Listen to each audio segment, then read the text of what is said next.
This kart season is the most competitive in history, filled with phenomenal side-by-side racing and close finishes. We've seen 4 different point leaders, 9 different race winners, and 4 first-time winners. Versatility is the key.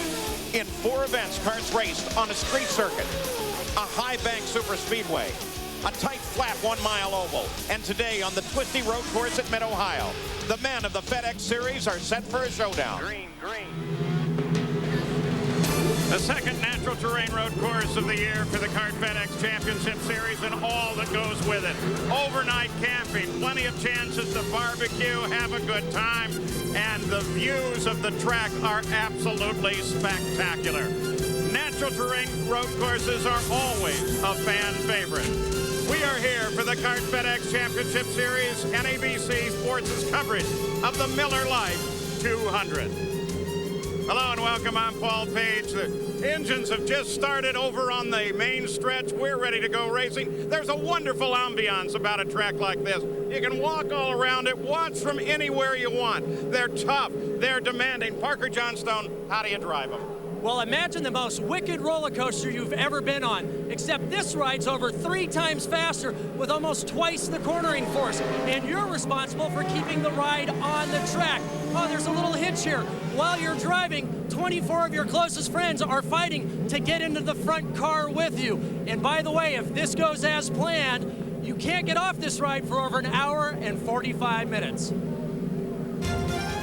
2000 is a breakout season for Cristiano D'Amata. In Chicago, he raced to his first career win, setting off a jubilant victory lane celebration.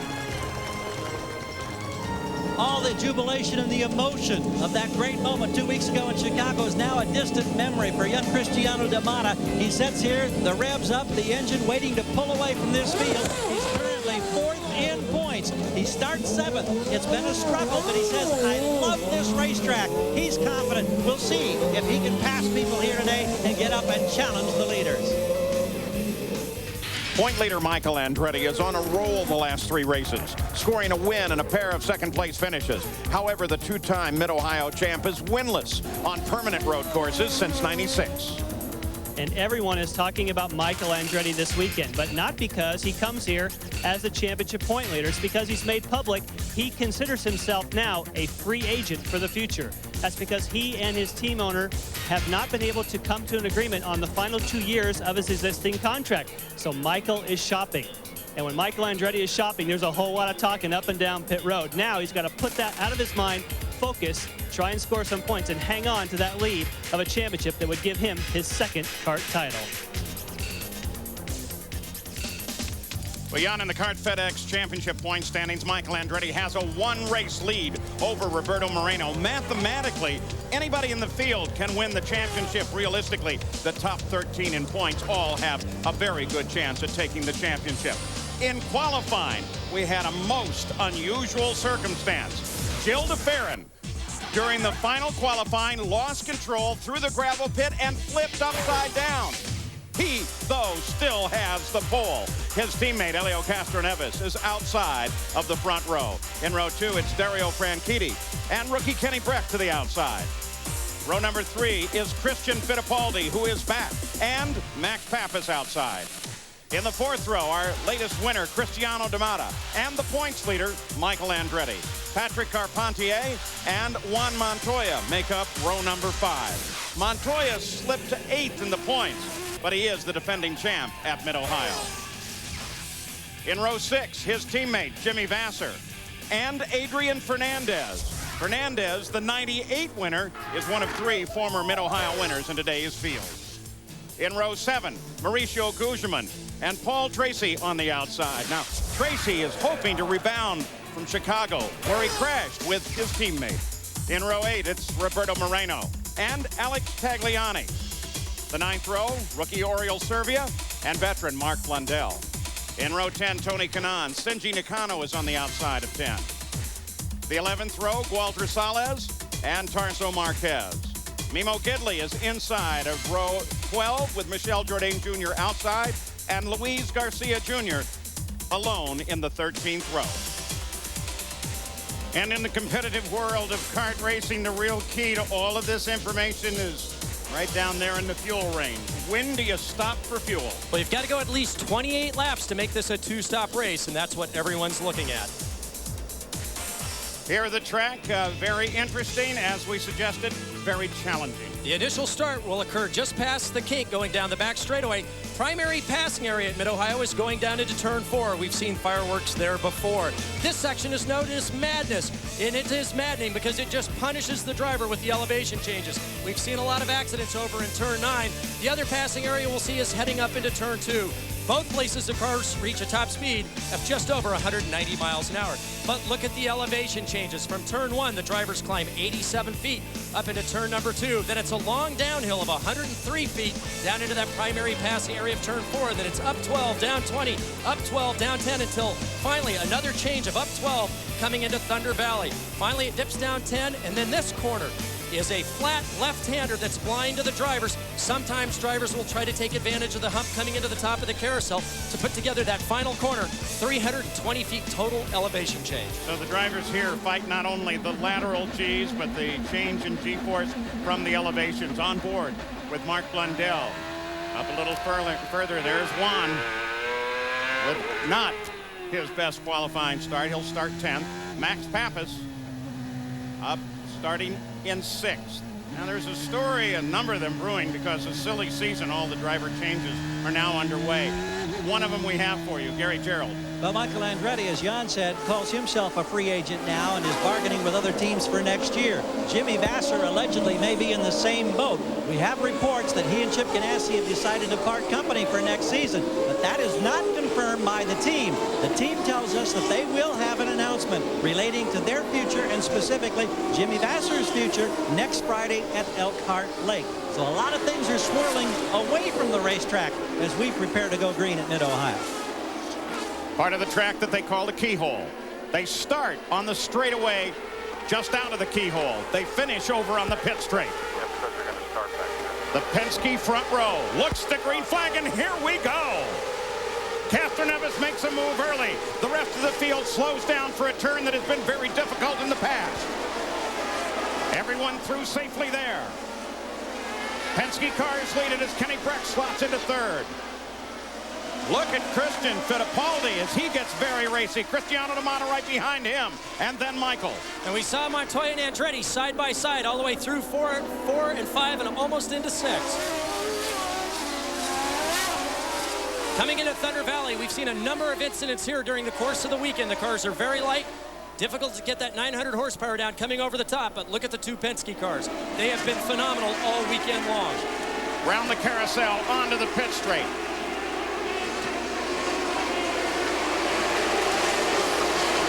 There's the full field for you as they slam down into the first turn again.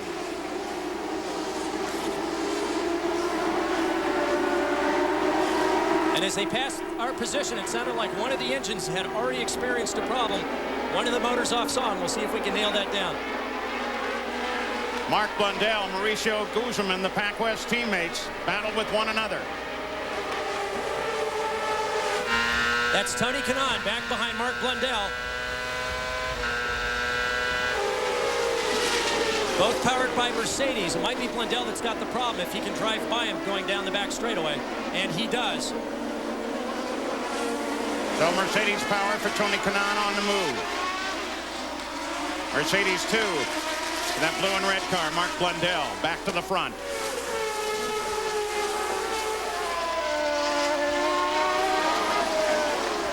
These 2 team cars 2 months ago here at a test, significantly faster than anyone else. Keep in mind, the Penske cars have not qualified worse than 3rd on any of the temporary or permanent road courses so far this year. All weekend long, you hardly ever see these cars slide, get out of shape. Everybody else working extremely hard. DeFerrin, Castroneves, very well within themselves and being able to pull away from the rest of the field. First lap and a half turned at 113.3 miles an hour. Gil DeFerrin leads it. Now remember, DeFerrin had that flip upside down, a very gentle flip. In fact, he jumped right on the radio and said, "I'm fine, don't worry about me, everything's okay." He came, in fact, and viewed a videotape of the flip and said, "Yeah, it was just about as lazy as I expected it." He is, though, in his backup car now. They didn't want to risk, even though there was very little damage to the primary car, they didn't want to risk taking it out. with just an overnight opportunity to inspect the car. After all, the Penske team points out, the backup car and the primary are truly identical. And this is going to be a difficult weekend for both teammates. DeFerrin having to make sure that his primary car the backup car has the same settings as the primary car. Looks like he's got a lot of confidence. That doesn't seem to be a problem, but trailing him right behind Castroneves has been recovering from the flu. He said yesterday during qualifying, literally held his breath for a lap, trying to get the most out of himself so that he could qualify on the front row. DeFerrin and Castroneves, the Penske cars, stretch out from the remainder of the field. There is Kenny Brack, and that's Dario Franchitti. Brack got around Franchitti during the start and dropped into third place, but now Franchitti, and for that matter, Max Pappas and Christian Fittipaldi are all closing. Looks like everyone's stacked up behind Kenny. This is a difficult place to pass. If you're going to do it, you've got to get off the keyhole well right underneath the rear wing of the car in front of you, then try to draft out down this section and pull to the inside of turn number 4. Franchitti trying exactly that. Franchitti moves to the inside of Kenny Brack. Kenny Brack gives him some room. Now he cuts him back to the left. Pappas comes in on Brack. Christian Fittipaldi tries to follow Pappas through. Pappas tries to grab the inside. Brack shuts the door there. Franchitti begins now to pull away. Leaders pull away for the remainder of the field. Gary Gerould, what about Franchitti? Dario Franchitti told me just before the start of this race today, Paul, that he thinks that for the first time in a long time, he's got to set up on a race car that he can manhandle it. We may have just seen the first evidence of that with that pass against Kenny Brack. Dario with a lot of confidence, but a huge challenge with those two Penske cars way out in front of him.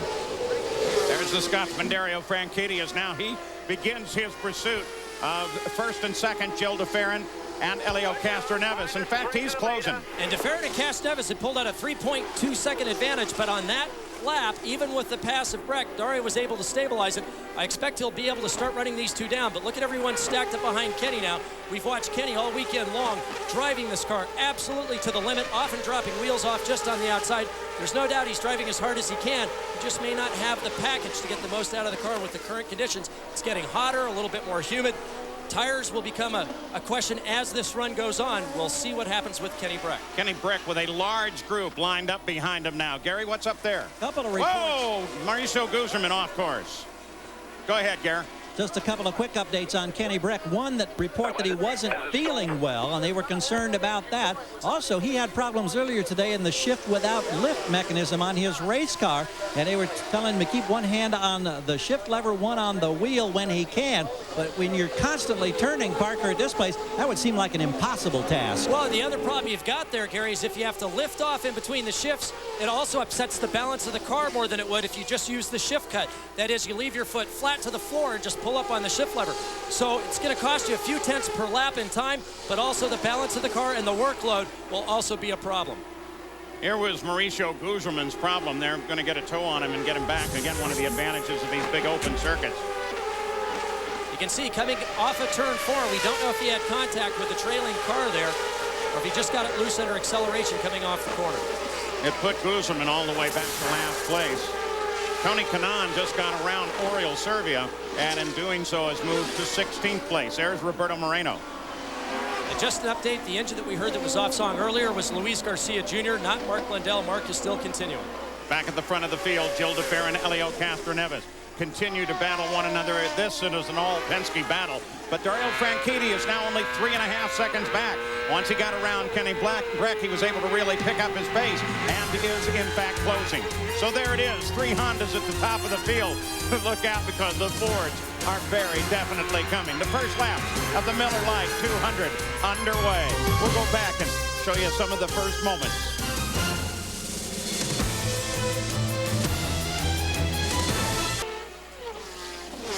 Back at Lexington, Ohio, the Penske cars, when we left you, were sitting about 3.5 seconds ahead of third place Dario Franchitti. But Parker, now they're widening that gap. They've pulled it out to 4.3 seconds now, so that even though Dario was able to stabilize it for a lap or two after he passed Kenny Brack, the Penskes now are just pulling away. It doesn't surprise me. The talk in the paddock is that these Penske Renard chassis, Penskes, or we call them Penards or Renskis, however you want to refer to them, they've got something figured out that just gives them a little extra downforce, a little extra speed down the straightaway, a little extra braking capability. The other teams don't know what they've done, but it's definitely given them an advantage, and even the smallest advantage on this field is worth its weight in gold. And in fact, we're making up all those different names for these two chassis because they start as a Renard, but of course Penske has a very large operation over in Poole, England, where they constantly rework parts for them, so they are becoming with each weekend less and less of a Reynard and more of a Penske. And keep in mind, even 13 races into the season, Renard itself has already made over 100 different changes to their chassis and gearbox. So Penske well ahead of that on a different development curve. The Renard guys trying to figure out what they've done so they can match that Penske performance. Nobody has really been able to move on Kenny Brack. Pappas, Christian Fittipaldi, Michael Andretti has gotten around D'Amata, and there is some concern that they may from time to time, there you saw it right there, there's concern about that little puff of smoke that Cristiano D'Amata is showing. And what that could be right now is they're on full tanks, the cars are very heavy, they're going to be as low to the ground as they ever run, and it could be just a little bit of bottoming. We're seeing dust off the skid blocks from the bottom of the car coming up, but we'll keep track of that. From time to time, too, you'll see a puff of smoke at the edge of the course. It's dust where the cars are using every inch plus some. And that's one of the other advantages of natural terrain. Drivers get a little braver. Well, certainly most of this year they've been surrounded by concrete, the only exception being at Portland this year, so the guys can push a little harder, use up every bit of the track, as you said, and then a little bit, and still have a little bit of room not to run into something. On board Juan Montoya with Cristiano D'Amata just ahead. Just ride here for a while.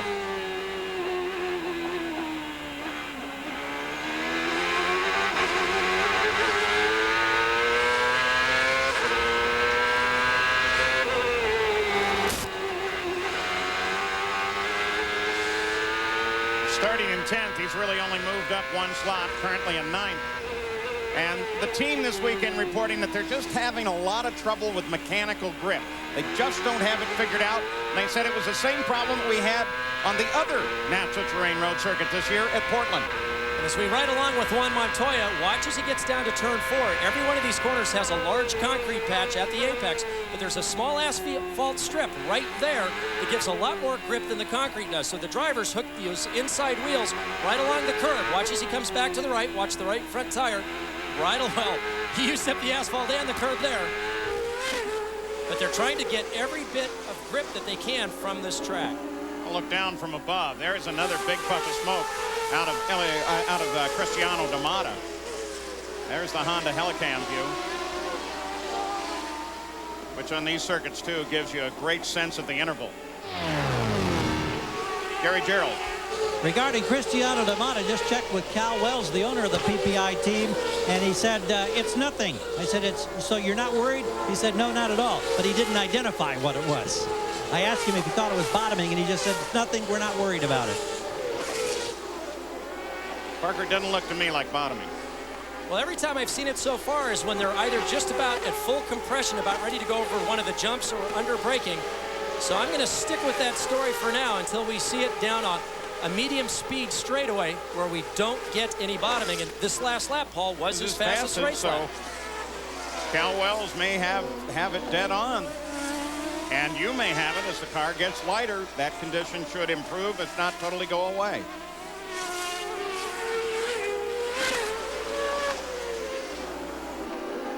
Of course, many of you had the pleasure of watching us. I got to tell you, that to me looks more and more like something off the exhaust. Well, my backup story is they get the fastest just before they blow up. So that's my backup story. Engine gets looser and looser, and then all of a sudden, kaboom. Back at the front of the field, Gil de Ferran, Helio Castroneves, then now a 4.6-second interval back to Dario Franchitti. And Franchitti's running all alone. It's another 5 seconds back to 4th place, Kenny Brack. And then everybody's lined up behind Brack. There you can see the intervals as they come down the hill. Dario Franchitti now 4.6 seconds behind Castroneves.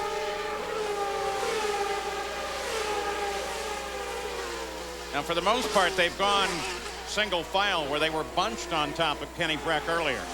So now you're looking for a good opportunity or Well, what's happened is the drivers have gotten into their rhythm now, and I think what they're doing is trying to make sure they're making their fuel numbers so they can make this a two-stop race. The other concern are tires, because as Max comes up onto Thunder Valley, the problem here is first it flies the front. The front end gets light, you lose downforce at the front of the car, the front doesn't want to turn, puts a lot of side load onto that tire, it grains the front tires, then as the front hits, it digs in, develops downforce, mechanical grip, and as they're trying to put 900 horsepower to the ground, it snaps the back end loose. So tire wear is a big concern. I think the guys are pushing as hard as they think they can while still getting 28 to 30 laps out of a set of tires. How about a lap with 4th place, 5th place, Max Pappas? Because from this nose cam, you really get a pretty good idea of the elevation changes. Up over the hill here in turn 2. Some drivers in 2nd, some in 3rd. Upshift to 4th, then 5th, then 6th coming down here. They drop 103 feet. Top speeds reach just before braking, just over 195 miles an hour. Almost 3 Gs of braking, down to 3rd gear. 90 miles an hour through turn 4. They climb this hill. It's a 12-foot increase up over the rise. Once again, puts a lot of load on the tires, slamming the driver from side to side through this section known as Madness. Mark Blundell there is Tarso Marquez, the Swift, the yellow and blue car, as he makes a move on Blundell. Tarso has been driving very, very hard in this car. Admittedly, the Swift chassis is undergoing a lot of development, and many think it's still not fully on. But Tarso, watch him, he will use every inch of this race course. And I mean, all the drivers are driving very hard, but notably this weekend, every single lap, the drivers that we see working their cars with their hands moving are Tarso Marquez and this driver, Juan Montoya. But he hasn't lifted yet. Little care here to make sure he gets back in traffic successfully. Lights the tires, clears the dust. Dusty and dirty car. The problem there, too, is gravel pits have...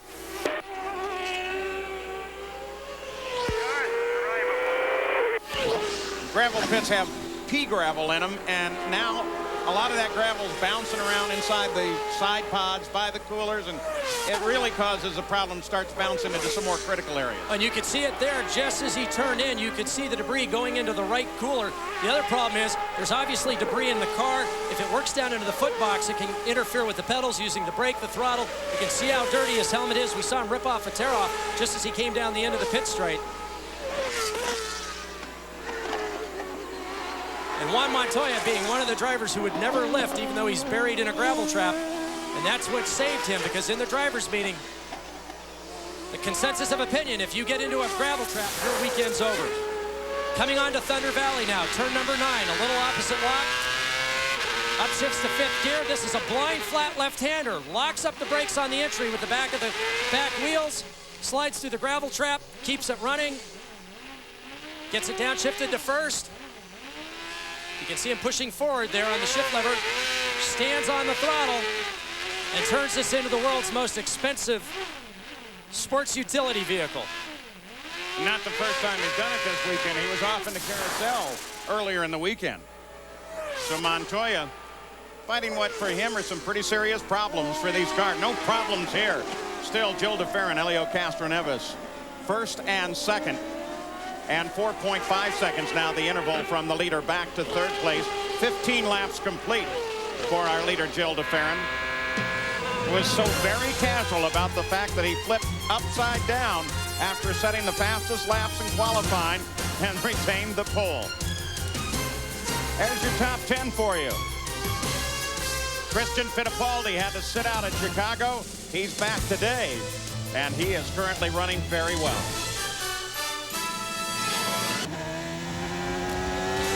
Don't forget that ABC Sports will present an NFL preseason special. Steve Air McNair and the Titans look to avenge last year's heartbreaking Super Bowl loss as they face the league MVP Kurt Warner and the Rams. St. Louis versus Tennessee.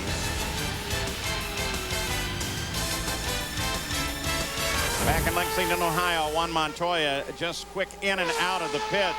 And Dario Franchitti suddenly in the pits.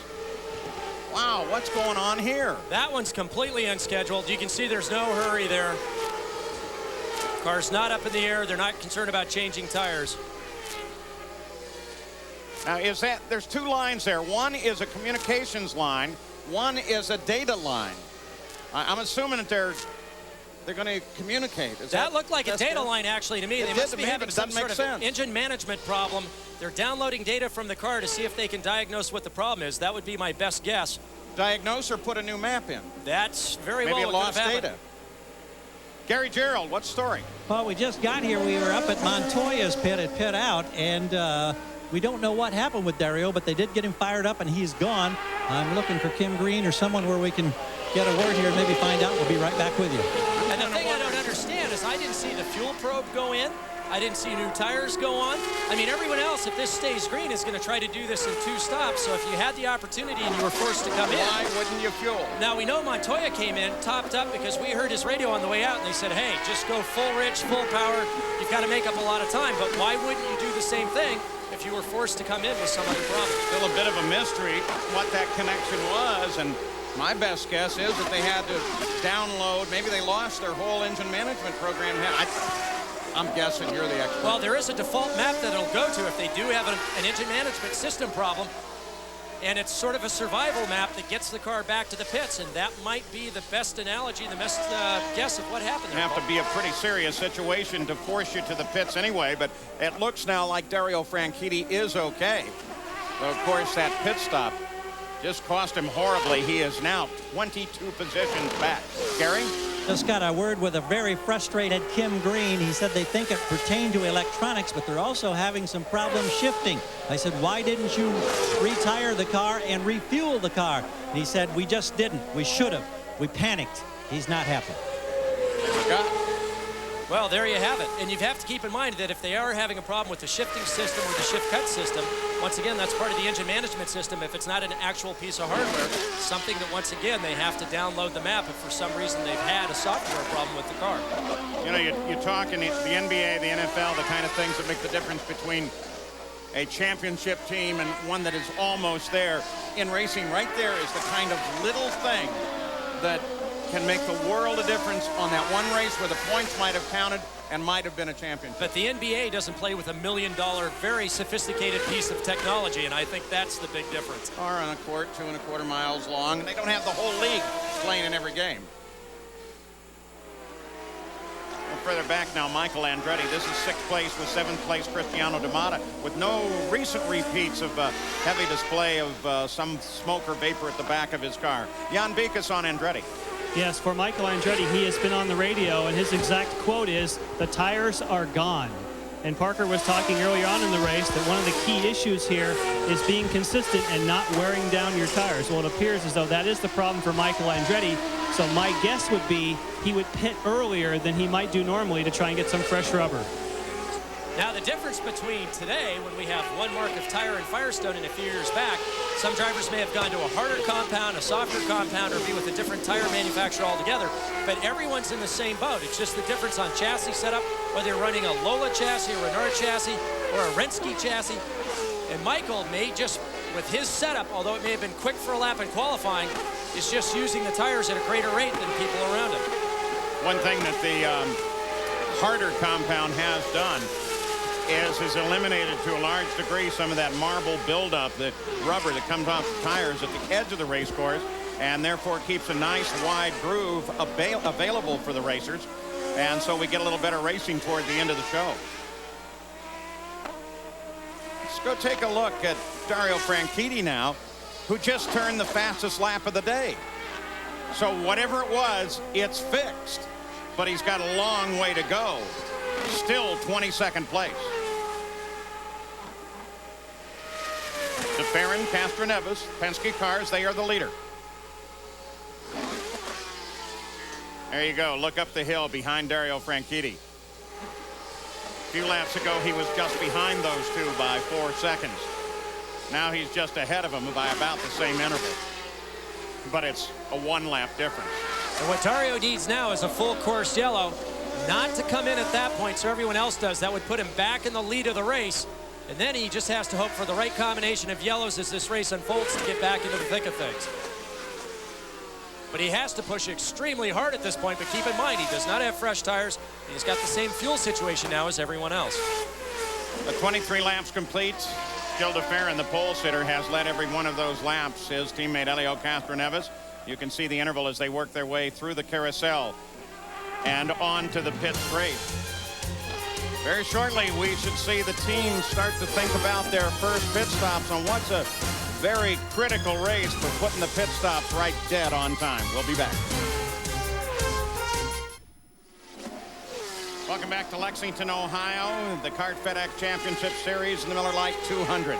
Nothing's changed since we left you. Gil de Ferran is first. Helio Castroneves. There's one little thing that hasn't affected much, but it was Montoya. Montoya got himself in trouble. Coming down into turn one. Remember, Alex Zanardi went off in the same place a few years back with about the same results. The difference is Alex was able to charge back up through the field. I don't think Juan Montoya's got the car underneath him today. Look at that thing buck. Wow. How did that look on board? We're going to show you. And just like Alex, it looks like he got away with it without any substantial damage. If I had gone off there, I would have done multiple barrel rolls and been on fire. Watch this. He's 3-4 feet up in the air at some points here. The world's fastest Humvee, I think, is what it is. Nice plow job, too, in the countryside of Ohio. And that just kept him in the same lap down that he has been all along. Franchitti back to the pits once again. So whatever they thought they solved, and this time at least they fuel it, they put some tires on, and I don't see any other moves. So this becomes an even greater mystery.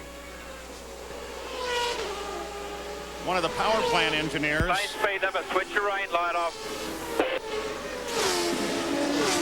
Heard him tell him to shut his rain light off and saw the red light at the back of the car between the uprights and the pillar of the rear wing go out. Gary, what's going on with Cristiano D'Amata? We had reports earlier. Yeah, he's got a report that he's lost, apparently, the numbers on his dash. And, of course, you get all kinds of information there. And I'm sure Parker can address what's happened now to take Cristiano out of his comfort zone if he doesn't have that information there. Cristiano D'Amata currently 7th, and we are going to keep track of what's going on with Dario Franchitti. Jan and Gary are running back and forth in the pits. A lot of action early. Well, the numbers that'll be missing on the dash are things like segment times, speed at the end of the straights, fuel targets, but that information can be relayed to the pits. Really, the critical thing that he needs are the LEDs that run across the top of the steering wheel that tell him when he's just getting to the point that he needs to shift. Assume those start working. You can see Dario now, big problem, just pulling offline. He knows that he's out of it, letting the people on the lead lap through.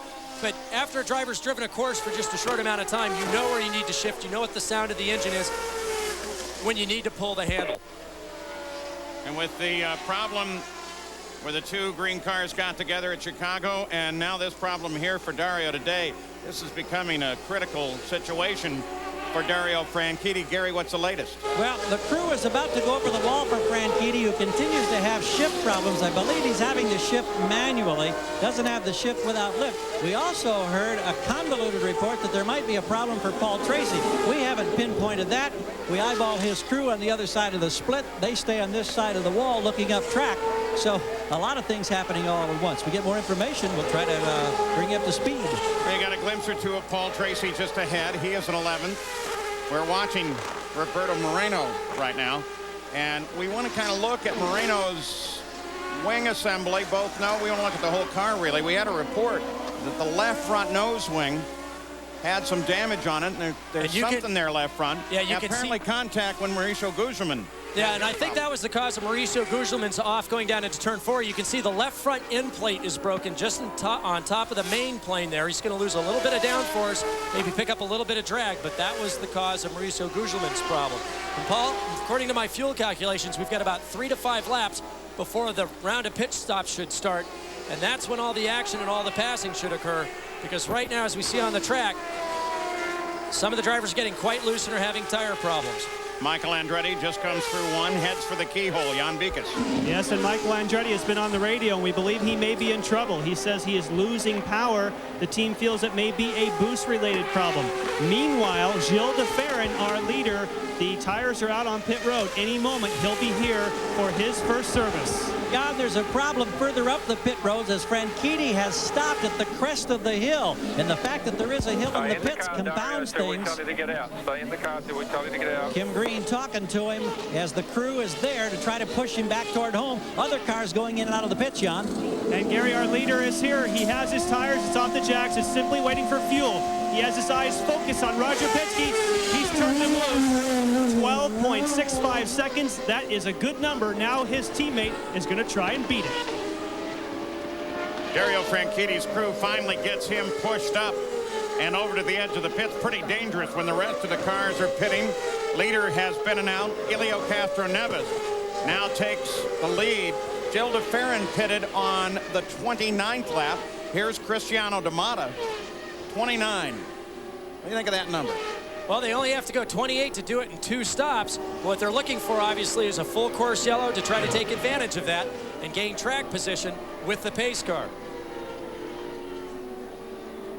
Nice overhead view from the PPI pits. Cristiano D'Amata, latest winner in the series, goes back into the action.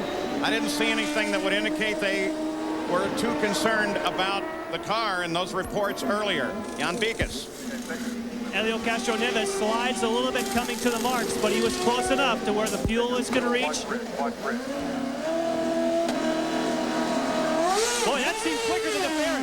It was. That was 11.7. That's nearly a second faster than de Ferran. And the pass for the lead could have happened right here. We'll monitor Castroneves as de Ferran comes up Thunder Valley into the carousel. Kenny Brack, who comes into the pits in 3rd place. While he tried to race here in Barber Dodge, he really didn't have a chance to do it. So he's making his first pit stop in his career at Mid-Ohio. Gary? We expect that they'll take out a half turn of front wing after they complete the tire changes. Helmet cam right front. There's the return out of the wing. He finally gets out of here. Just over 13 seconds on my clock, and a thunderous exit it was. And we could see the graining on Kenny's front tires. We don't know what the wear pattern looked on the rear, but obviously he had gotten as much as he could have out of the Firestones. Christian Fittipaldi through the keyhole right behind Kenny Brack. 31 laps now complete. Helio Castroneves. They hit the line the next time. We'll have a clear understanding of how he and Gil de Ferran sit to the rest of the field. Through the carousel. And all I have to do is look out the window. Castroneves has taken control of the race in the pit stops. De Ferran now 5 seconds behind Castroneves. Michael Andretti and Max Pappas both in, Jan. Yes, and Michael Andretti is pitted on a slope here, so they're going to change the 4 tires. And then Mike Solis, who changes the left front, he's holding the car. Gary, 11.5. Watching now as we await Michael going by. Pappas being held, waiting for the fueling. His revs are up. He goes 12.5. He's in front of Michael by a car length as they exit the pits. Oh, good call. Pappas gets out just ahead of Michael Andretti as they come back up to speed in the action. Course has been full course green all the way for the 32 laps that we have run. First pit stops now coming to a conclusion. Helio Castroneves on the pit stop assumes the lead of the race from his teammate. Gil de Ferran does so with just a blindingly fast pit stop. And just before we cut away, you saw Max Pappas' hand come up in the air. He wasn't signaling to Michael, simply taking a tear off. Distracts the driver behind you if he throws it at exactly the right time in the right place. Here the battle for 10th place. Christian Fittipaldi is all over the back of Kenny Brack.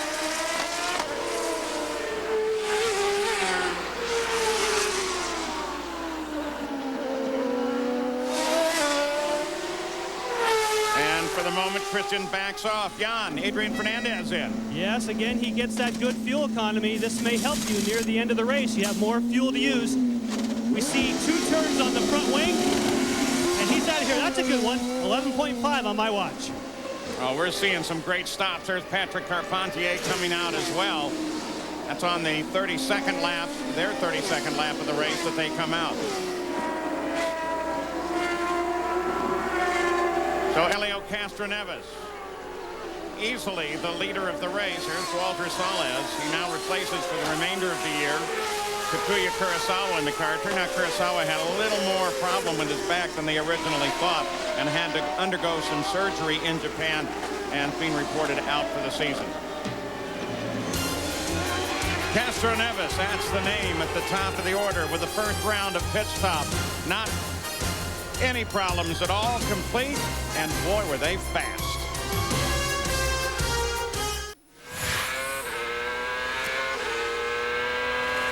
Back in Lexington, Ohio, you're taking a look back at the leader of the race, Helio Castroneves. He's working hard on Juan Montoya, who at the stops got back on the lead lap and is trying very hard to stay there. Montoya's going to fight for all he's worth to stay on this lead lap. Just because the leader's just behind him, he doesn't care. He's waiting for a yellow so he can bunch back up to the back and get back in this race. On the key players during the pit stop, you see quite clearly that it was that stop that worked out for Helio Castroneves. His team did what he could not. They put him in the lead. But I tell you, watching this onboard, we can tell where the Penske advantage is. Coming down the straightaways are pretty evenly matched, but watch under braking. Watch the Penske chassis just suck up on the Lola. Well, that's about as good as it gets, but Montoya's not giving up, but he finally has to.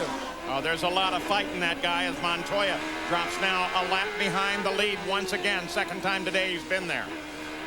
Castroneves, leader of the race, and knows it and has a very, very good sense that he can put that car anywhere he wants. It's almost like he's playing. Look at him slide through there. And I tell you, that was a very good measure of that Renske chassis because Montoya breaks as deep as anyone, and Castroneves was able to just pull up, get side by side, in fact, another half a car length on him. We could see the difference between that, the way the Penske's handling and the way the Lola's handling as they came onto Thunder Valley. You could see Montoya opposite lock, leading two long black streaks like a top fuel dragster at 140 miles an hour coming onto that back stretch. They're almost 4 seconds back as Gil de Fer, and I should tell you that nothing happened while we were away in commercial. The field remains the same. And when we came back, you saw Montoya and Helio Castroneves. That was the action. Castroneves now about 3.9 seconds ahead of de Fer. But, Paul, I've got to think these two Penske drivers are pretty much playing with the rest of the field. But because behind them, their next competition, Kenny Breck, is almost 30 seconds behind Gil de Fer. Here is Roberto Moreno. We mentioned the damage to the left front wing. With the stop, they didn't do anything with it. What's the story there? Well, the story, Paul, is that he came onto pit road. He was one of the last to pit, right behind Adrian Fernandez. He ran out of fuel as he approached the pit box. They had to refire it. It took a long time. So unfortunately, he was one of the few guys that we saw that had problems during that first round of pit stops. For Michael Andretti, he still has boost problems. They're telling him use the button every lap to try and make up the deficit. And on that list of pit stops that we did show you, now looking a little deeper in the field, Patrick Carpentier came into the pits in 8th with great work out of his team. He went out in 6th, getting around both Michael Andretti and Cristiano Damata on the stop. A lot of pressure on Patrick Carpentier this weekend and next. His contract's under review. Very personable young man, excellent driver, but he's really got to perform at his best today at Mid-Ohio and next week at Elkhart Lake in order to get re-upped for next year. So the battle for 7th, Michael Andretti, Cristiano Damata, Adrian Fernandez, just a little bit there. He comes over the top of the hill, and right behind him is Paul Tracy, then Jimmy Vasser. We just monitored a radio conversation to Adrian Fernandez and his teammate Roberto Moreno. Normally you hear this on the super speedways, on the 500-mile races, but they told them to turn on the oil pumps. What's happened is that these engines have huge clearances and in order to try to minimize frictional losses to get the most horsepower out of them as they're turning over 16,000 RPM, they consume a lot of oil. So they have an extra reservoir, and at some point during the race, they turn on a pump and transfer that oil back into the engine. Helio Castroneves now working some slower traffic. Walter Salas just ahead of him. Gary, I would assume that in the Penske pits, they're feeling pretty good. Well, it's interesting, Paul. We've told this story before, how when there's a situation where the Penske drivers are trying to get around lap traffic, they usually send big, tall Pete Twitty up pit road to try to lobby with other teams. Well, the Penske team is at pit entrance. Montoya, who was trying to stay on the lead lap, is at pit exit. Twitty went all the way up the hill, clear to the pit exit to talk to the Chip Ganassi team and see if they could get by. Helio and Gil both get by Montoya. I said, did you have any luck? He got a big grin in his face, nodded his head yes, and went off toward Walter Salas' team. And Pete's a great, big, imposing guy. That is Pete. He was just over at Walter Salas' team. That's a negotiator. Yeah, he's about 6 foot 1,000, and he can walk right up to the owners while they're sitting in their pit boxes and be eye to eye with them. I represent Roger Penske and his team, and I was just wondering if it would be possible that you could move over. Well, right now, Castroneves and de Fer, it's really their race to lose, either on the track or in the pits. These guys are in excellent command of this race. We can see they're driving hard, but leaving small margins coming off of the corners. They're not locking up brakes. They're taking care of their tires, driving very neat, very tidily. You see there's no opposite lock from the drivers coming off the corners. Looks like the negotiator got his work done, and you know, that is part of it. There's a lot that goes on in the pits, and that is a reasonable request to make. Castroneves now 5.2 seconds ahead of DeFerrin. They're 30 seconds ahead of Kenny Breck and the rest of the field. The Penske car is now really beginning to outdistance the remainder of the field. Helio Castroneves works on 39 laps, 83 the scheduled distance, but with Kenny Breck, Ford has now moved into the top 3 behind the 2 Hondas. Our mobile update today deals with the Indy Lights Championship action in the Dayton Indy Lights Series that was run a little bit earlier today. It was an action-packed day on this 2¼ mile layout at Mid-Ohio. Big crowd, ideal weather conditions, starting the second half of the championship season. There were incidents throughout the 34-lap event, and when all was said and done, it was Townsend Bell from Southern California adding his name to the list of those who've won in the past at Mid-Ohio. 10 years the Lights have run here, 10 different winners. You can see all the action of the Indy Lights Series from Mid-Ohio tonight on ESPN2 at 11:30 Eastern. Paul? As the CART FedEx Championship Series continues with 43 laps complete for Helio Castroneves, Gil DeFerrin is still about 11 seconds back. The Penske cars continue to dominate. 14 laps since the last stop for most of the leaders, so about halfway to what should be the second and final pit stop. We've had no major off-course excursions that required a full course caution, so we've been clean and green the entire way, with Castroneves last time around turning the lap at 118.428 miles an hour. Some of the key players in the points battle in trouble. Juan Montoya, Dario Franchitti, Michael Andretti, all suffering some little problems. In some cases, like Montoya and Franchitti, big problems that have kept them from being anywhere near the top 10 of this action. Right now, Michael Andretti 6th in 7th place.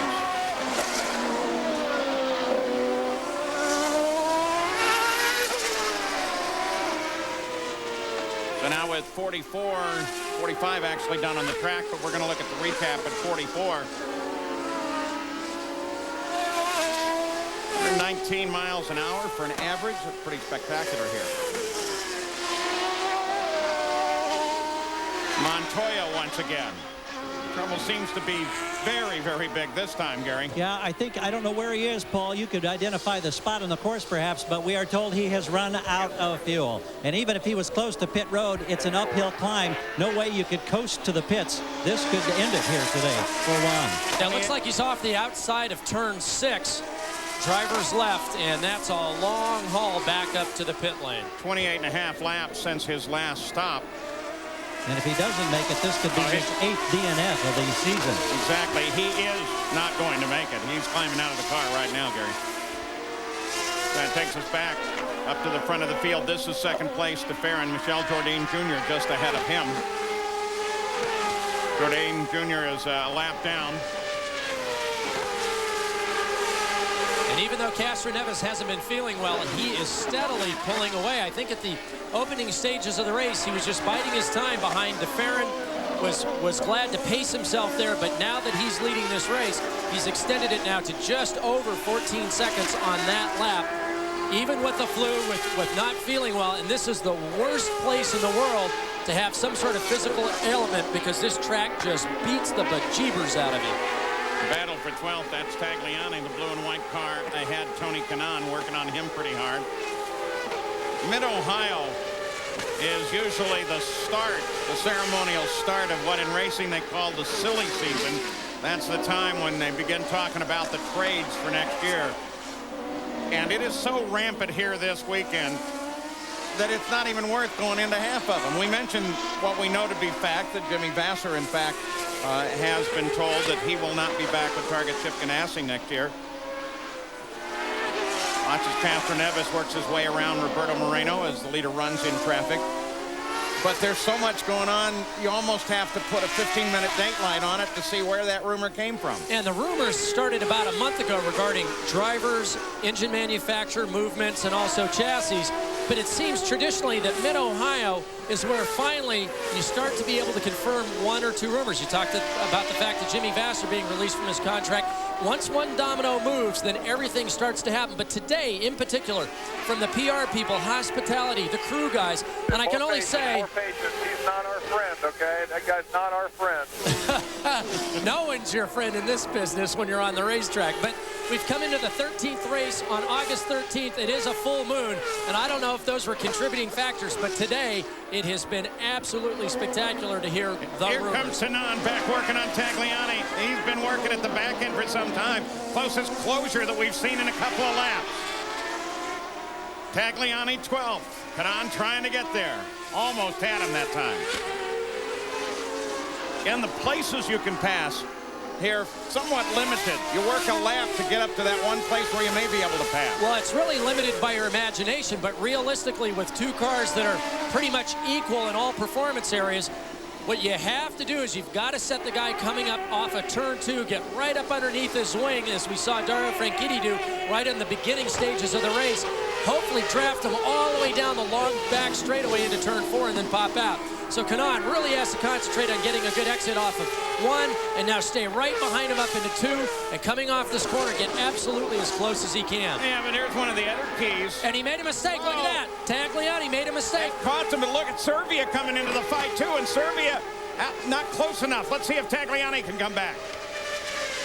Well, it's a twofold problem for Tagliani as he got off in the marbles. He's going to pick up some of the rubber, plus he just didn't have the exit speed.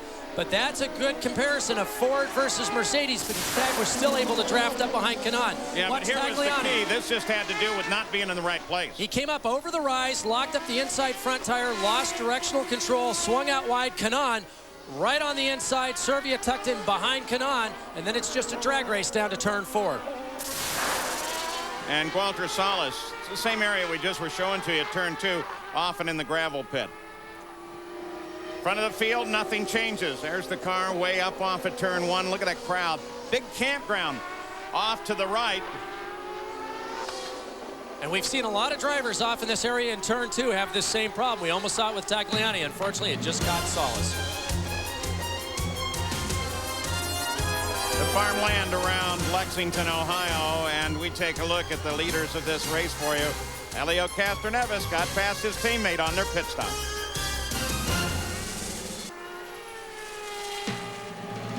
Saturday, the 19th of August, ABC Sports brings you all that excitement of Major League Soccer. Kobe Jones and the Los Angeles Galaxy are heading off to the Windy City to take on Ante Razov in the first place Chicago Fire. Saturday live, 4 o'clock Eastern, 1 Pacific on ABC Sports. ABC Sports is online at abcsports.com. You're looking down on the complex here from the Honda Helicam. Nothing has changed since we left you. It is still Helio Castroneves, who is working on his 53rd lap as the leader, 16 seconds ahead of his teammate, Gil de Ferran. So while the team may have gotten him into the lead, Castroneves has certainly taken great advantage of it on the racetrack and begins now to pull away. 22 laps since his last stop. So what do you think, Parker? 6, maybe 7 laps till the last stop. Well, we saw 28 to 33, so that gives you anywhere from 56 up to 66 laps. They only have to go to lap 56 in order to get to the next, to the checkered flag. As we watch Castroneves, you can see how good this car is, particularly in the difficult sections of the course where you're up and over these steep rises. TV tends to flatten everything out, but trust me, it's like coming up over the top of a mountain in San Francisco, over the top of Nob Hill. This car hardly ever moves, and yet he's able to continue to pull away at the stripe that time, 16.467, ahead of de Ferran, who is now, we'll have to wait for Kenny Breck to come across the line, pulling away from Kenny Breck, Fittipaldi, Pappas, Carpentier, and the rest of the field. Now 35.3 seconds back to this man, Kenny Breck. Kenny Breck, rookie to the series, an absolute rookie to this racetrack. We were sitting up on one of the hills watching one of the practice sessions from the many other races that are here throughout the weekend. And Kenny was saying that while he had an opportunity to race here, mechanical problems kept him out. And then he went away and has run ovals with the IRL for the past several years and was really excited about getting back to the circuit. But he said, you know, I don't have one really fast lap on this circuit at all. Montoya out of fuel, out of the race. Here's Gary. Juan, 8 DNFs this year. How tough is it to accept this as a defending champion of this series? But, you know, things happen. The car, you know, we couldn't really get the hands with the car through all the weekend. In qualifying, you know, I thought it was, you know, I couldn't run that pace. In the race, actually, beginning of the run, I was getting very good mileage, and I thought it was going to be good. But, you know, as the run went on, just the car, even though I was really turned down, the car started sliding and suddenly just stepped out of me. Just, you know, then I ran out of fuel. You get frustrated when things like this go on? I mean, we see you smiling here. It looks like you're getting used to it, but it's got to hurt, doesn't it? But it hurts, but, you know, that's racing.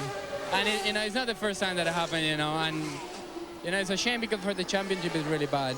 You know, it really hurt us because we're not really scoring any points. You know, we scored points in 3 races or something like that. Thank you. Okay. Juan Montoya with much speculation about where he will be next year, and the best guess appears to be in Formula One. Now, there's been no confirmation of that, but the reason I think that's already happened. Oh, look at this. Jimmy Vasser. Look at the left front suspension damage on Paul Tracy's car. No, that's Dario Franchitti's car. That's And here comes Gil de Ferran from second place into the Penske pits. Jan? Yes, this was a scheduled stop. Now, of course, everyone up and down pit road is wondering if this will bring out a full course caution. He's not going to pass his teammate here unless Castroneves has a problem during his pit stop. 11.4 seconds, a great stop, but now it's going to be up to Castroneves. Can he have a clean pit stop? Oh, and the real key, too, is whether or not they decide that they're going to go to a full course caution. They haven't made that decision yet. If they do, that could have a major effect on the outcome of this event. Coming up into turn 2, we've seen the problems all weekend long. Franchitti tries to go down the inside of Vasser. He does not have the corner. Jimmy turns in for the inside. They make contact, heavy damage to the left front of Dario's car. Jimmy slides off. And this will change the outcome if they do go for full course yellow, because it's all about track position. That means de Ferran would inherit the lead of the race. Everyone else would come in and line up behind him once they go green. De Ferran now being able to go to the checkered flag. We're just seeing a safety flag displayed at start finish, but no indication of a full course yellow yet. Safety flag just tells you that those emergency vehicles from the kart safety team are out on the circuit in an exposed position. And since they have not gone to full course caution, Local yellow, watch local yellow. my best guess is that they're going to stay that way. Cover it with that local yellow. If they haven't made the decision by now, I don't think They're going they to stay will. that way, absolutely. Chief steward of the race, Kirk Russell, keeps track, of course, with communication. Everybody on the corner. Okay, let's watch the event again. Watch Jimmy Vasser and Dario Franchitti as they come up into the second corner. Now there's a big lip here, a big rise they come over.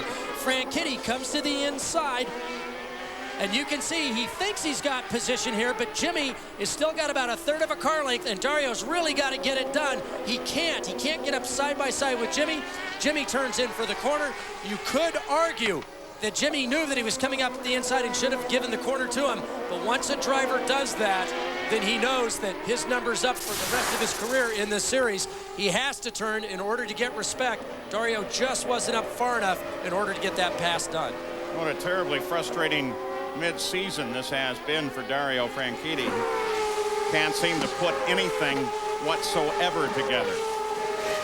They now have all of the pit equipment ready for Helio Castroneves, the 3-car, to head into the pits and make his stop. He will do it on his 59th lap of the race. Kenny Brack is in. He comes in from 3rd. Obeys the pit speed limit enforced right at the start of the pits. Gary? Watching this crew go into work for a second time today, Kenny Brack was complaining that the car was a little bit loose. That's fairly normal after the wheels were gone off. He gets the revs up, and he's on that limiter so hard, we have to back away from the rear of the car. That's about a 16-second stop, and man, was he thundering again back here. John. And Gary, our leader, is here with a 39-second lead. I don't think there's too much pressure on the crew here. They're pretty much going to make sure they make no mistakes, and they didn't make any. 11.9, and he's on easy street right now. And Jan, I didn't see any indication there was any concern about the car either. I didn't see any moves on the machine at all, like they're very satisfied with that. Yeah, that's the case of both the Penske machines. Obviously, they rolled off the truck, and these cars are right where they want them to be. So Team Penske, both cars have made their stops.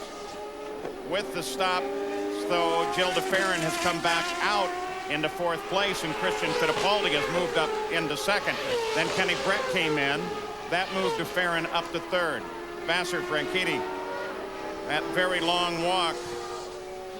You like to have a microphone in on that conversation as they come back. So they're both pretty even-tempered guys. Probably will actually have a pretty calm discussion. Back in Lexington, Ohio, here is Michael Andretti.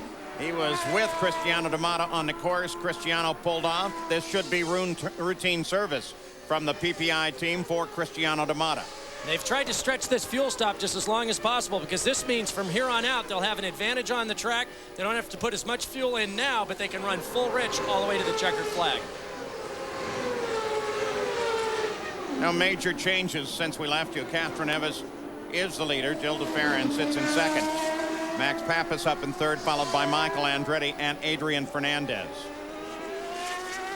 Walter Salles, we mentioned, replacing Takuya Kurosawa, and he has an early exit from this race as well, Gary. It had been a year since Walter had been on a road course. Shinji Nakano, excuse me, Gary, that's Shinji Nakano off course. Doesn't appear to be a big issue. Go ahead, Gary. All right. Walter, it's been a year since you'd been on a road course. How was it today until this incident that put you out? It was going okay. The car was getting better as the fuel was going down. I had just set my quickest lap in the race. We were moving forward. I was getting a little tired, to be honest, after, like, I don't know, 50 laps without a yellow. You know, it's been a while since I've driven. But hopefully next week in Elkhart, we're going to do the job all weekend long. Thank you very much. We go to Jan. Andretti's in, Jan? Yes, he is. Michael has the tires. Watch Timmy. Wait a minute. Watch Timmy. Mike Solis is holding the car. 11.8 seconds, but now we're going full course yellow. That's not good timing for Michael. I think he's one of the last guys. Maybe Adrian Fernandez will be the guy who picks up an advantage here. Well, exactly, Jan. He may have been totally caught. I guess it's Shinji Nakano that is the concern. Roberto Moreno comes in the pits as well. Patrick team lays out for Adrian Fernandez, but just all of a sudden they came out with a full course caution, which will slow the field and put them lined up behind the pace car. Patty Hughes, the driver there from right here in the Columbus, Ohio area. But it was kind of strange. If you didn't go full course on the other, you just have to assume that Nakano was in a far more dangerous position. And if you're this driver, Helio Castroneves, this is the worst possible nightmare you could have. He had pulled out nearly a 20-second lead on his teammate de Ferran, and to have that all evaporate under a full course yellow can be heartbreaking. Helpful for Max Pappas, who comes in from 3rd, Gary. Yeah, we're going to say if there's a beneficiary to this, it may be this man, Max Pappas, who gets his final service now. He had been listed in 3rd place, seeing how much ground he can make up under the bottom of the yellow. Let's go back down to Jan. Adrian Fernandez, wow, that was under 10 seconds for Fernandez. Beautiful stop. Adrian Fernandez came in from 4th place. So with that sudden display of the full course yellow and the bottling up that will occur behind the pace car, the complexion of this race changes drastically. We'll be back. And for our mobile update, we want to show you the Kart FedEx Championship Series schedule for the year 2001, starting at Rio, and a lot of talk that may be on the road course at Rio. There's also announcements this weekend about the testing schedule for next year. Quite simply, once the season starts, there is no testing. The testing, though this hasn't been fully approved yet, will always be on Friday at the racetracks. And what that essentially is saying, should it happen, is that no longer will you see Friday qualifying on the road courses. Now, Shinji Nakano was the reason that we went under the full course caution. Over in the carousel, he got off the circuit, and that's a pretty dangerous place to leave car and driver. So the safety team came out. They hooked him up. But one of the things you don't want is for the strap to get caught around the wheels. What you have to do as a driver is keep braking with your left foot to make sure that you keep tension on that toe strap. He let a lot of slack get into the line, went underneath the left wheel, underneath the wings and the body. And while he didn't have damage from the off-course excursion, the toe pretty much ended the day for Shinji Nakano. At the same time, Tarso Marquez pulled a Swift off the edge of the course. He was in 13th, but now his day is done as well. So we still sit under the first and only full course caution of the day, with Castroneves as the leader, followed by de Ferran and Christian Fittipaldi. Some interesting fuel action as well. We'll talk about that when we come back. About the growing popularity of Arena Bowl. Well, it's Arena Bowl coming up next weekend, Arena Bowl 14. Coverage on ABC Sports. ABC Sports is online at abcsports.com. Our Toyota Spotlight. I want to take a look at the Toyota cars at Target Chip Ganassi. Not a great day. Juan Montoya with not one but two off-course excursions, and finally ran out of fuel on course. Jimmy Vasser tangled with Dario Franchitti, and that took both Franchitti and Jimmy Vasser not only off course but out of the race. Still under that full course caution. Here is your pit summary with that. Kenny Breck suffering a little bit, and Christian Fittipaldi gets one position. Jan Bikas, where are we on the fuel now? Well, it's kind of funny, Paul. What's happening is we're so used to people calling from pit road saying save fuel, be careful. Now the word up and down pit road is burn fuel, burn it, baby. Normally under a yellow you hear the cars go by, you know, no revs, high gears, saving fuel. They're screaming now, full rich, trying to burn some off so the car will be lighter.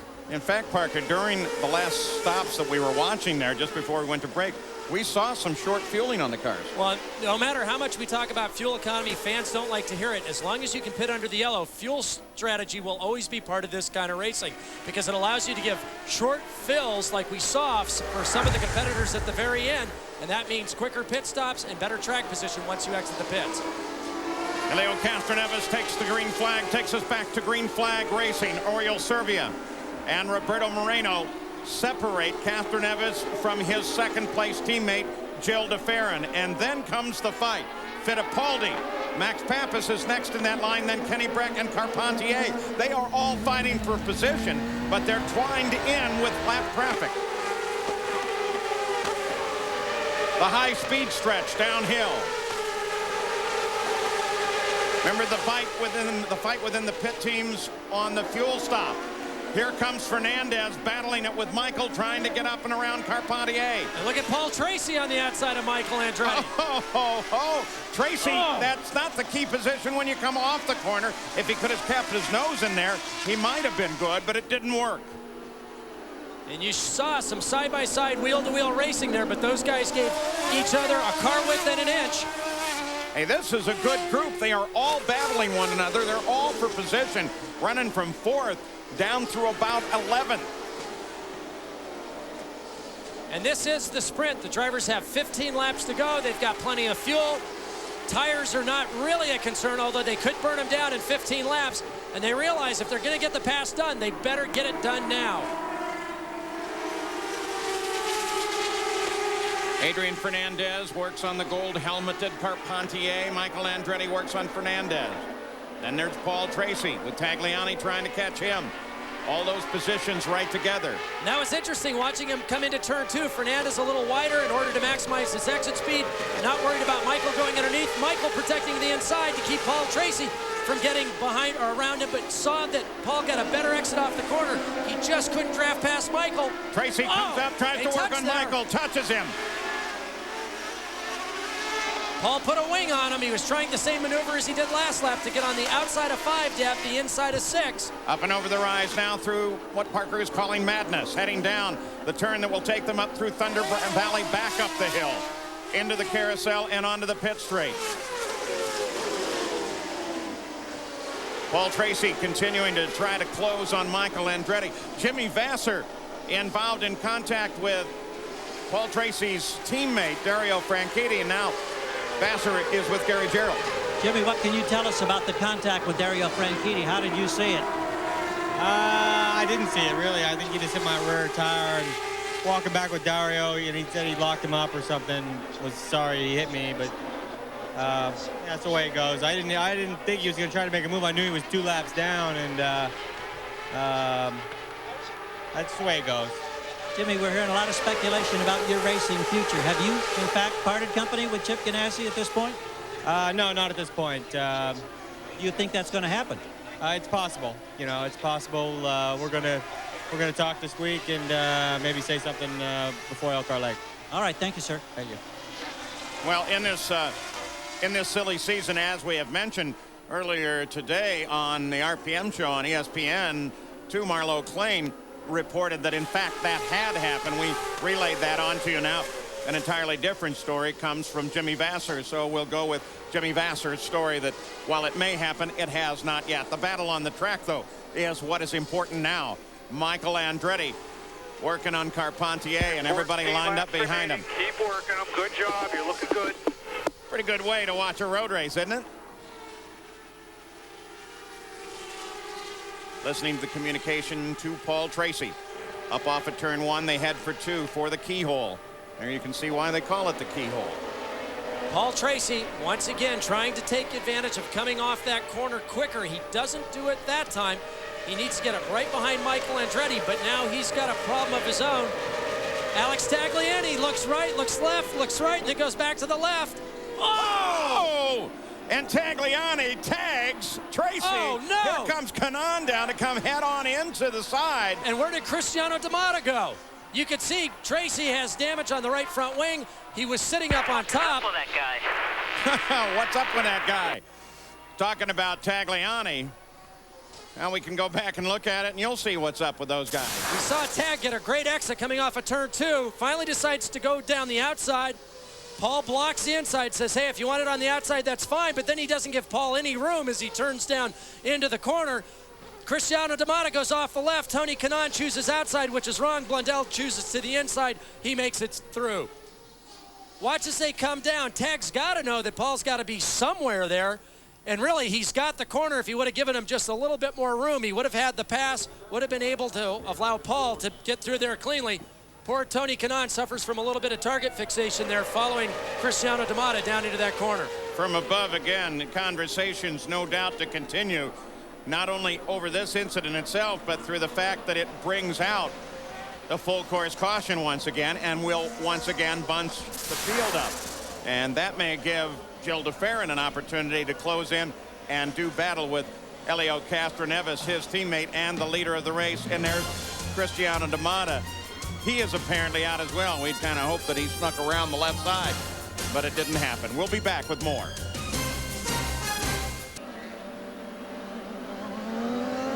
Back in Lexington, Ohio.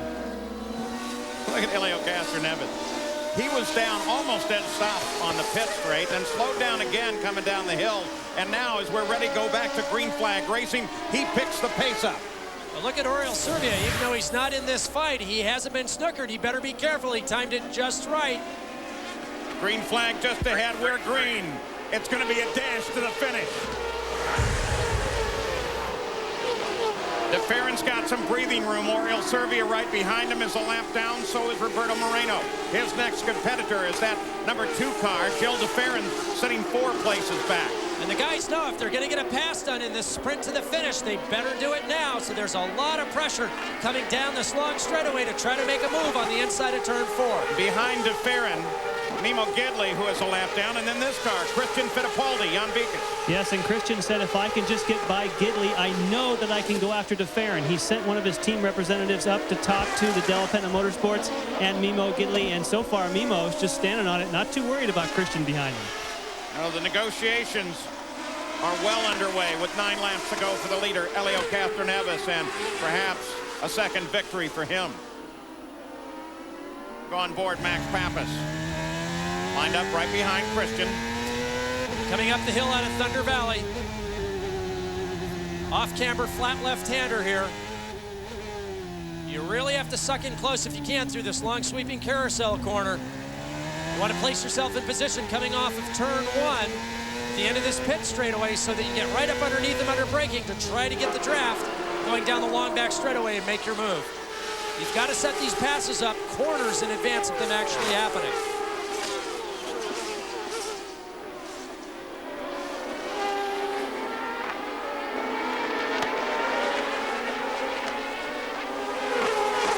Back through the rest of the field. Carpentier. And we had picked up a radio transmission. He was just behind Jourdain, who was not a factor on the lead lap. The Bettenhausen team said, Patrick, today's your birthday. Happy birthday. He'll pull over and give you an early birthday present. Got Michael Andretti working at the back of the car. Parker, a quick update on Carpentier, another radio transmission. He says he's got a power problem on that car. He's very frustrated there right now. Team telling him to just try to hang on and keep going. But now with just 8 laps to go, it's still a pretty long hanging on because this is such a big circuit. Because it is, you know, CART has the best safety team in the business with the CART safety team, but also to handle a course like this, you have an enormous volunteer organization. Most of them come from the Sports Car Club of America, and both of those come from Lake Erie Communications, Lake Erie Flagging and Comm. A couple hundred of those kind come out, take time off for work and everything to make sure that the event goes well. And I'm proud to report I'm a member of that group now. They let me flag down on the first corner this weekend. Gave me a whole new appreciation. I always knew their job was taxing and dangerous, but much more so than I ever imagined. Look at Fittipaldi. He's cleared Gidley and now is just steadily closing on DeFerrin. Fittipaldi, who sat out the race at Chicago because he lost consciousness during a accident impact with the wall in practice on Friday. Now he is back with a vengeance. Jan? Hey, Paul, you know, in yesterday's show, you were talking about Gilles DeFerrin being Mr. 100, getting the 100th victory for Penske and the 100th pole for Firestone. Well, maybe today is number 50. Driver number 50, Helio Castroneves. It'll be the 50th win for Honda if he stays right where he is. Good point there. Helio Castroneves leads it. DeFerrin is in second place right now. And for Team Penske, some very interesting numbers. Remember those years that we have watched Team Penske struggle after being so powerful and so dominant in the sport. And this year alone, we'll take a look at that on road courses alone this season. If there's any question that the Penske organization is back with their 2 new drivers, there's the evidence. And even with the depth of their engineering and personnel departments, you would think that with a new chassis, a new engine, and 2 new drivers, it would take you some time to ramp up. These guys have done an unbelievable job, especially considering that this series this year is the most competitive it has ever been in history. It is so much more difficult to qualify in the top 10, even the top 15, let alone to run at the front consistently, and they've been able to do that. 77 laps into the book, 83 the distance. Question about the first of those blue and white cars just ahead there at Carpentier. We're watching Alec Tagliani as he works on Michael Andretti. He seems none the worse from where. L5, Michael, L5. None the worse for where after having contact with Paul Tracy and continuing on, an incident that took out Tracy and Amata. We'll hear the teams now coaching the drivers towards the end, because this is a very punishing marathon, not in time distance, but the fact that it just beats you up so badly. The drivers know if there's 5 laps to go, 3 laps to go, they dig even deeper to get the most out of themselves, hold their breath, and whatever they've got left, they're going to give to try to move up in the order. In the Penske pit, specifically in the Castroneves pit. Come on, guy, just keep it going. There's a lot of praying that goes on. We heard in the fan forum that was held on Friday, a small child asked Barry Green, do you ever pray before the race? And Barry Green thought about it for a moment, and he said, son, I've got Paul Tracy and Dario Franchitti. I pray all the time. No pressure, no pressure. Castroneves now 4.2 seconds ahead of Gilles DeFerrin, just now coming into your picture, coming off the first quarter. And Castroneves, who had built up that huge lead, he's got exactly what he wants, a couple of slower cars in between himself and the second place car. Even though it's his teammate and they are friends, they are competitors on the racetrack. It's an ideal situation. It gives you a little bit of breathing room. You just keep the interval back to Serbia and hope that you've got enough of a gap so that if you encounter any lap traffic, which really shouldn't be a problem with so few laps to go after that last restart, that you can take up any slack that occurs and comfortably get to the checkered flag. DeFerrin, Fittipaldi still there, but doesn't seem to be quite as aggressive as he was. You saw the leader come through. Serbia is not on the lead lap. Neither is Roberto Moreno, just behind him, so that provides some additional pad between Castroneves and his teammate, the second place Joe DeFerrin. But you can see DeFerrin with Fittipaldi closing a little bit as they come onto the pit straight. Still a lot of coaching going on over the radio.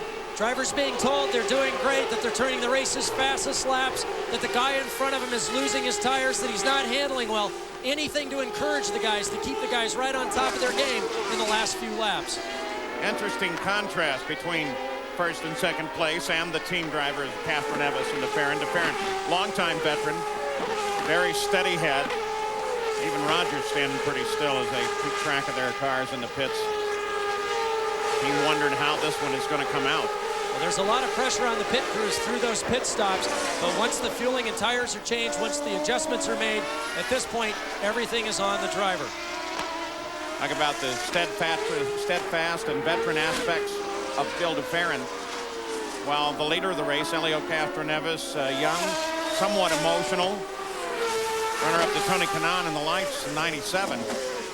Scored his first victory this year. Works out 6 days a week. You can tell it. He's very, very fit. Of course, most of them do. I would say now all the drivers are that way, Paul. They all train very, very hard, and one of the reasons they do is because of the grueling test of this particular course. They target this race in particular for their training. 2 laps to go now for Helio Castroneves. Look at there. Last 1-2 finish. 94 with Tracy and Little Al.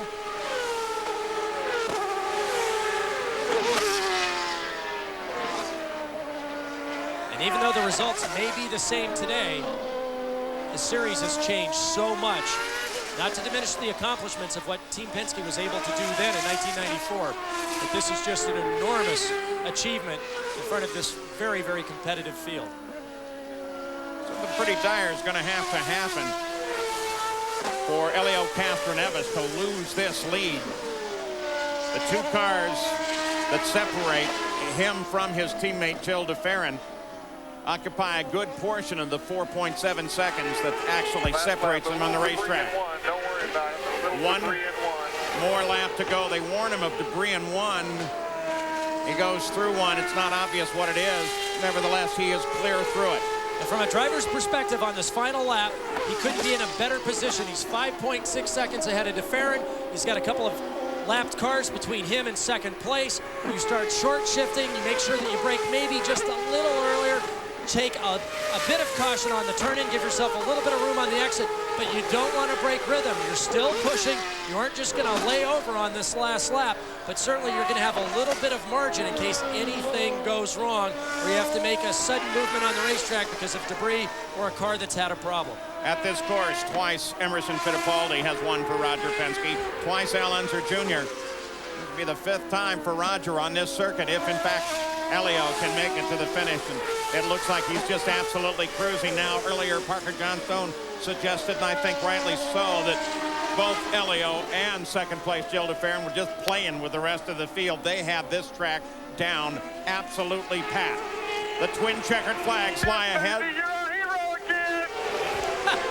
You're a hero again. Second win of his career. And this year for Helio Castroneves, who once again is almost trying to get out of the car. Look out, Roberto Moreno. That's the winner. Helio Castroneves moments ago scored the victory and started his traditional celebration after winning the Miller Lite 200. Leading the most laps, his teammate Joe DeFerrin finished second and took the extra point for the pole. And Helio celebrated with Rick Reineman, his teammate. Now he's with Gary Gerould. Well, Helio Castroneves comes down to knee here, and I don't know if he's giving thanks, taking a deep breath, or what. We know you weren't feeling well to begin with this week. How tough physically has this day been, Helio? Gary, I have to thank, first of all, the doctor, Steve, everybody over there to take care of this weekend. IV and everything they put me on, and they probably put something there that definitely made me finish the race. It was really tough, but what a team, our team Penske. what a fantastic car I had. Wow, what a day. Today is just a fantastic day. We heard Tim Cindric on the radio saying, no pressure. Were you feeling pressure? I tell you, the last 5 laps, I said, damn, it doesn't finish. I mean, it was, oh, what a day, man. I tell you, I have to thank everybody that's really supporting me, believing me. Mom and Dad, my sister that's not here, we did it again, twice. And I got a feeling there may be many more in the future, Paul. So congratulations to Helio Castroneves. What's that do to the points battle? Well, now Michael Andretti still has the lead, but Gil de Ferran has moved around Roberto Moreno into second place, 19 points. And Helio moves from 12 to 8 in the points. We'll be back.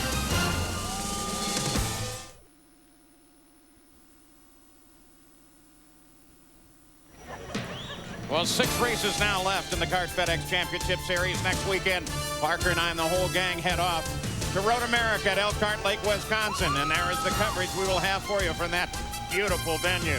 We're going to show you the unofficial final results here with Castroneves taking the win and the point for the most laps led. His teammate, the point for the pole, finishes second. But consider the unique diversity of this series. In the last 4 races, we've gone from the streets of Toronto, the high banks of Michigan, to the 1 mile oval of Chicago, and now a permanent road course. 4 different winners, different engine manufacturers, different chassis. Racing doesn't get any better than this. And our final Toyota Spotlight of the day deals with what was a very pretty day at a beautiful venue. A lot of action, some of it unusual, and it all ends up with Helio Castroneves as the winner and his Penske teammate Gil de Ferran in second place. Nice drive, though, by Christian Fittipaldi, who comes home in third place, and the points battle continues. I'm Paul Page for Parker Johnstone, Jan Beekes, and Gary Gerald. Thanks for joining us. ABC Sports is online at abcsports.com.